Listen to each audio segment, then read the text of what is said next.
ही प्रेमकथा आहे. एका छोट्याशा गावात आरव नावाचा एक साधा, प्रामाणिक आणि मेहनती मुलगा राहत होता.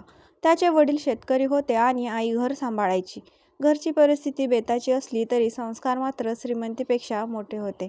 आरवचं स्वप्न होतं की शिक्षण पूर्ण करून आईवडिलांचं आयुष्य सुखाचं करायचं. त्याच गावात सई नावाची मुलगी राहत होती. सईचं आयुष्य मात्र खूप कठीण होतं. वडिलांचं लहानपणीच निधन झालं होतं.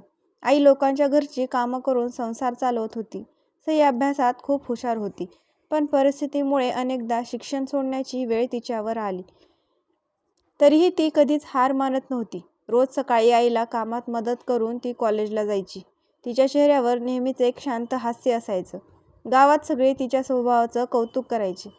एक दिवस गावातील ग्रंथालयात आरव आणि सईची पहिली भेट झाली. सईला अभ्यासासाठी एक महत्त्वाचं पुस्तक हवं होतं, पण ते पुस्तक आधीच आरवने घेतलं होतं. सई निराश होऊन मागे वळली. तेवढ्यात आरव तिच्यासमोर आला आणि म्हणाला, "हे पुस्तक तू घे. माझं वाचन पूर्ण झालं आहे." सईने आश्चर्याने त्याच्याकडे पाहिलं. तिच्या चेहऱ्यावर हसू उमटलं. ती म्हणाली, "खूप खूप धन्यवाद." त्या एका साध्या भेटीत दोघांच्या मनात एक वेगळीच ओळख निर्माण झाली. त्यानंतर दोघंही ग्रंथालयात वारंवार भेटू लागले. अभ्यास, स्वप्न, भविष्य, आईवडिलांची जबाबदारी अशा अनेक विषयांवर त्यांची चर्चा व्हायची. दोघांच्याही विचारांमध्ये खूप साम्य होतं. आरवला सईचा साधेपणा आवडायचा, तर सईला आरवचा प्रामाणिकपणा आणि दुसऱ्यांसाठी काहीही करण्याची तयारी आवडायची. दिवसामागून दिवस जात होते आणि नकळत दोघं एकमेकांच्या प्रेमात पडत होते.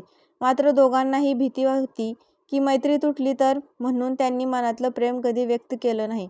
एक दिवस कॉलेजमधून परतताना मुसळधार पाऊस सुरू झाला. रस्ता पूर्ण चिखलाने भरला होता. सईचा पाय घसरला आणि ती खाली पडली. तिच्या हाताला दुखापत झाली. आरवने धावत जाऊन तिला उठवलं. त्याने स्वतःचा रुमाल काढून तिच्या हातावरील रक्त पुसलं. सईच्या डोळ्यात अश्रू आले. ती म्हणाली, "माझ्या आयुष्यात मी अनेकदा पडले, पण मला उभं करणारं कोणी नव्हतं." आरव हसत म्हणाला, "आजपासून तू कधीच एकटी पडणार नाहीस." त्या शब्दांनी सईचं मन भरून आलं. तिने पहिल्यांदाच आरवच्या डोळ्यात डोळे घालून पाहिलं. त्या नजरेत विश्वास होता, प्रेम होतं आणि आयुष्यभराची साथ होती. काही दिवसांनी गावात जत्रा भरली.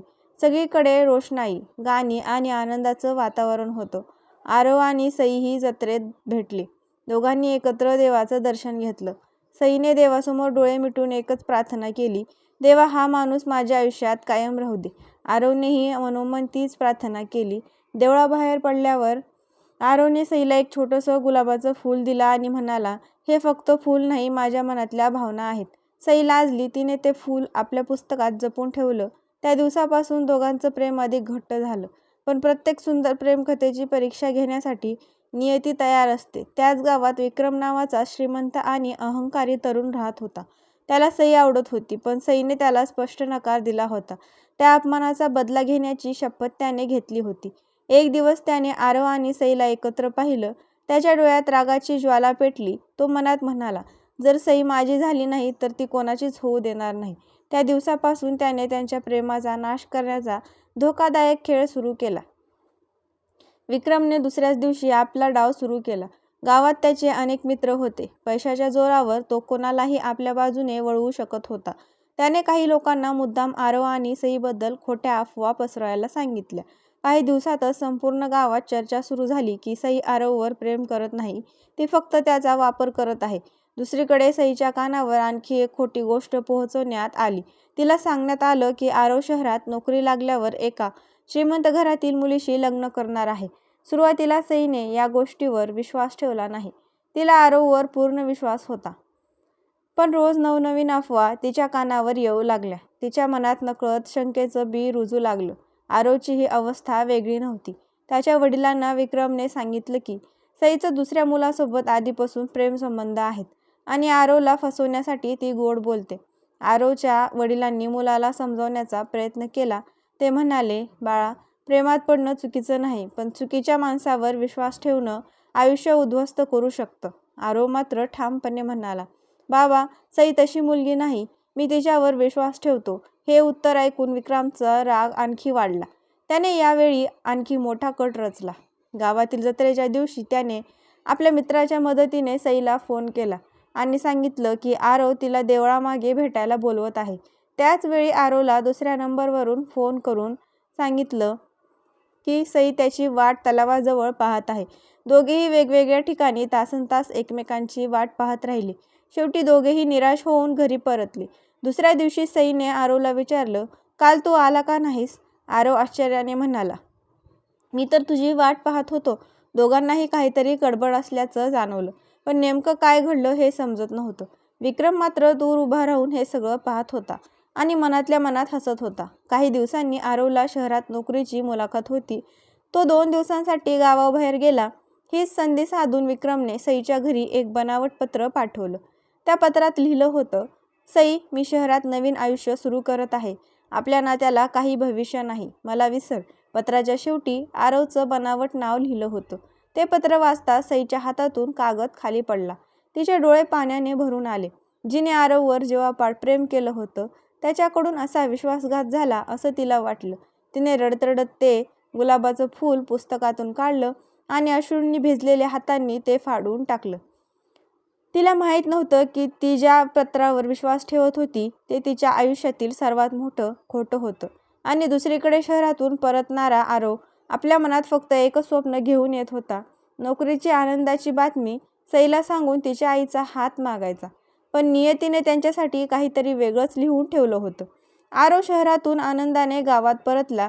त्याच्या हातात नोकरीचं नियुक्तीपत्र होतं. अनेक महिन्यांच्या मेहनतीनंतर त्याला चांगली नोकरी मिळाली होती. त्याच्या डोळ्यासमोर फक्त एकच स्वप्न होतं, सईला ही आनंदाची बातमी सांगायची आणि तिच्या आईकडे तिचा हात मागायचा. तो थेट सईच्या घरी गेला, पण तिथे पोहोचताच त्याला काहीतरी वेगळंच जाणवलं. सईने त्याच्याकडे पाहिलं, पण तिच्या चेहऱ्यावरचं हसू पूर्णपणे गायब झालं होतं. तिच्या डोळ्यात प्रेमाऐवजी वेदना आणि राग दिसत होता. आरव हसत म्हणाला, सई, मला नोकरी लागली आहे. आता आपलं स्वप्न पूर्ण होईल. पण सईने त्याचं बोलणं पूर्ण होऊ दिलं नाही. ती थरथरत्या आवाजात म्हणाली, खोटं बोलू नकोस आरव. तू मला विसरायला सांगितलं होतंस ना, मग आता इथे का आलास? आरव गोंधळला, मी मी असं कधी बोललो नाही. सई घरात गेली आणि ते पत्र त्याच्या हातात दिलं. आरवने पत्र वाचलं आणि त्याच्या पायाखालची जमीन सरकली. तो म्हणाला, हे माझं पत्र नाही, ही माझी सहीही नाही. कोणीतरी आपल्याला वेगळं करण्याचा प्रयत्न करत आहे. पण सईचं मन आधीच तुटलं होतं. ती म्हणाली, माझा विश्वास संपला आहे आरव. आता कृपया इथून जा. आरव खूप समाजात राहिला, पण सईने त्याचा एकही शब्द ऐकला नाही. तो जड मनाने तिथून निघून गेला. काही दिवसांनी सईच्या आईची तब्येत अचानक बिघडली. डॉक्टरांनी तातडीने ऑपरेशन करावं लागेल असं सांगितलं, पण त्यासाठी मोठ्या रकमेची गरज होती. सईने अनेक ठिकाणी मदत मागितली, पण कुणीही पुढे आलं नाही. ही बातमी आरवपर्यंत पोहोचली. सईने त्याच्याशी बोलणं बंद केलं होतं. तरीही त्याने एक क्षणही विचार केला नाही. त्याने नोकरीतून मिळालेल्या पहिल्या पगारासोबत स्वतःची मोटरसायकल विकली आणि लागणारे सर्व पैसे गुपचूप रुग्णालयात जमा केले. डॉक्टरांनी सईला फक्त एवढंच सांगितलं, एका देवमाणसाने तुमच्या आईच्या उपचारासाठी पैसे भरले आहेत. सईने अनेकदा विचारलं, पण त्या व्यक्तीचं नाव डॉक्टरांनी सांगितलं नाही. ऑपरेशन यशस्वी झालं. काही दिवसांनी रुग्णालयातील एका कर्मचाऱ्याच्या तोंडून सईला कळलं की ते सर्व पैसे आरवने भरले होते. हे ऐकताच तिच्या डोळ्यातून अश्रूचा पूर वाहू लागला. जिने त्याच्यावर विश्वास ठेवला नव्हता त्याच माणसाने तिच्या आईचा जीव वाचवला होता. त्याच क्षणी तिला जाणवलं की ती खूप मोठी चूक करून बसली आहे. पण दुसरीकडे विक्रमला समजलं की इतकं सगळं करूनही आरव आणि सई पुन्हा एकमेकांच्या जवळ येऊ लागले आहेत. त्यांनी यावेळी असा एक डाव आखला ज्यामुळे फक्त त्यांचं प्रेमच नाही तर आरवचं आयुष्यही कायमचं बदलणार होतं. विक्रमच्या मनात आता सुडाची आग आणखी भडकली होती. आरव जिवंत असेपर्यंत सई माझी होणार नाही, तो स्वतःशीच म्हणाला. त्याने आपल्या 2 माणसांना आरववर लक्ष ठेवण्याची जबाबदारी दिली. आरव रोज सकाळी शहरात नोकरीसाठी जात असे आणि संध्याकाळी गावात परतत असे. एक संध्याकाळ तो घरी परतत असताना निर्जन रस्त्यावर विक्रमच्या माणसांनी त्याच्या मोटरसायकल अडवली. त्यांनी त्याला मारहाण केली आणि त्याची कागदपत्र हिसकावून घेतली. त्याचवेळी विक्रम तिथे आला आणि म्हणाला, सईला विसर, नाहीतर पुढच्या वेळी तुला वाचवायला कोणीही येणार नाही. आरवने रक्त आलेल्या चेहऱ्यानेही त्याच्या डोळ्यात डोळे घालून उत्तर दिलं, प्रेम भीतीने संपत नाही विक्रम, ते विश्वासाने जगतं. हे ऐकून विक्रम संतापला आणि त्याने आरवला ढकलून दिलं. आरव रस्त्याच्या कडेला कोसळला.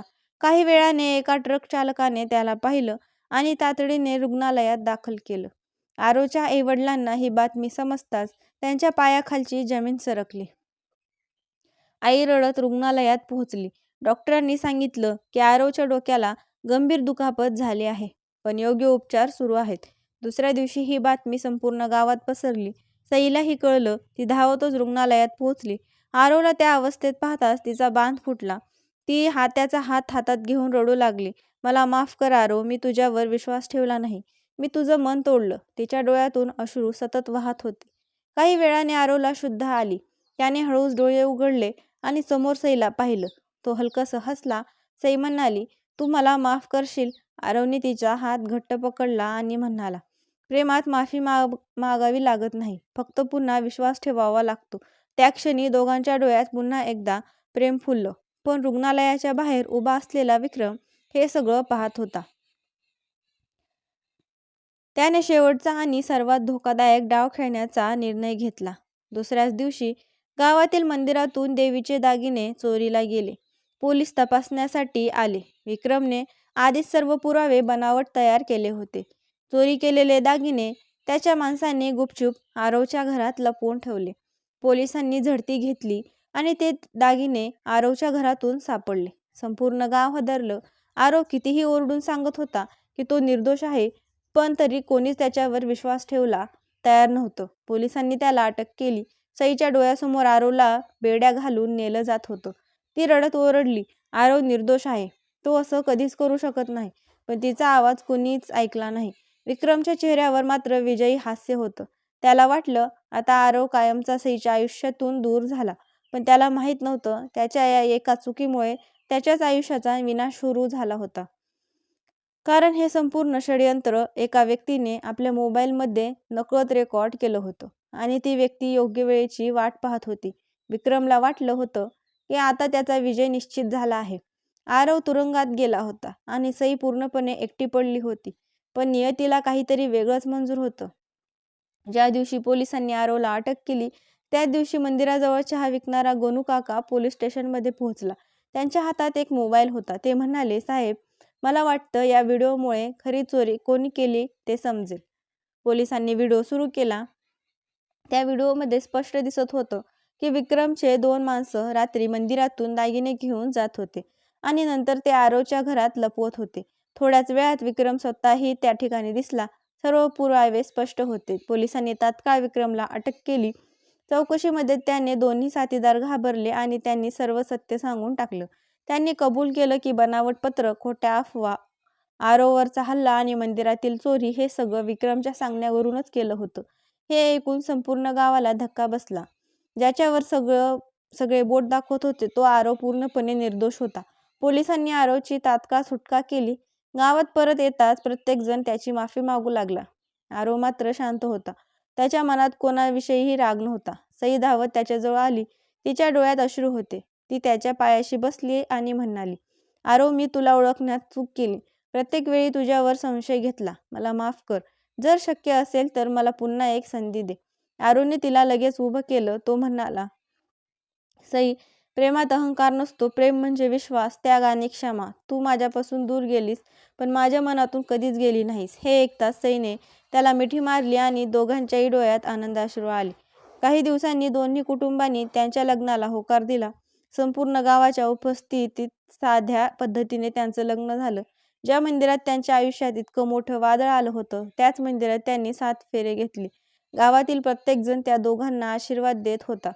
विक्रमला न्यायालयाने त्याच्या गुन्ह्यासाठी कठोर शिक्षा सुनावली.